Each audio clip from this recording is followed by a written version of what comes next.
today we're going to teach you, Danny is going to teach you how to send your kids to college for free in Boston. Danny, I'm intrigued. You got my attention. Welcome to the program. Thanks, Emilio. Thanks for having me on today.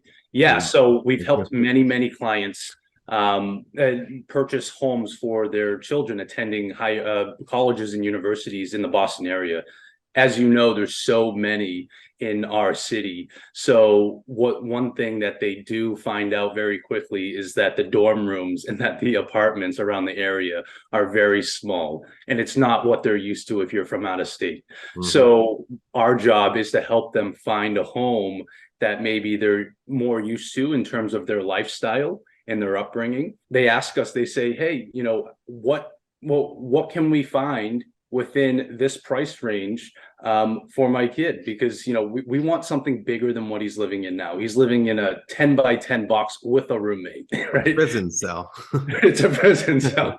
But this is what they call a dorm, and they pay $60,000 a year for, sometimes more. What we do as advisors at Engel Volkers in Boston is that we say, if you purchase in a certain neighborhood with close to your school, and in a specific building, you have a unique opportunity to come and potentially earn $50,000 to $60,000 in property value year after year.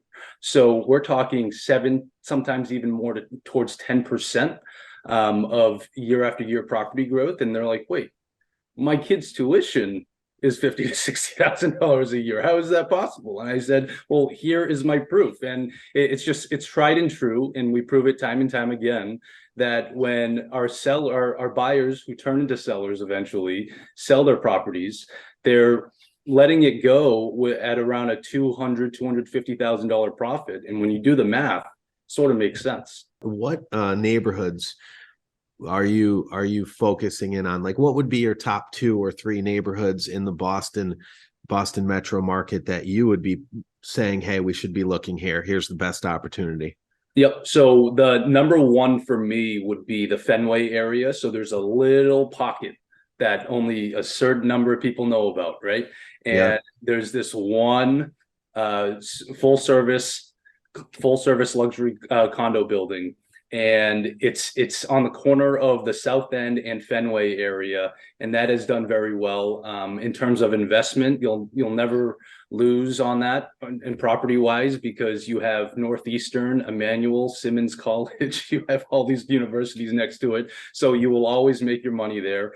And one that people don't know much about is actually Chinatown. So Chinatown, we have Tufts Medical, we have also Emmanuel College's satellite campuses, and Suffolk University. So they're actually buying more and more buildings in this neighborhood, whereas traditionally, all these Chinese families that own the buildings in Chinatown, they didn't want to sell because they initially thought that their children were going to take over the family business. Yeah. Now they're realizing, okay, my kid now lives in New York City, or maybe lives in San Francisco. They're not here. I want to retire. What am I doing with this huge building? So these schools are seeing this unique opportunity to come into a neighborhood of Chinatown, which traditionally has always been untapped. It's almost been impossible to get in there. And so I think Chinatown is going to be the next big neighborhood.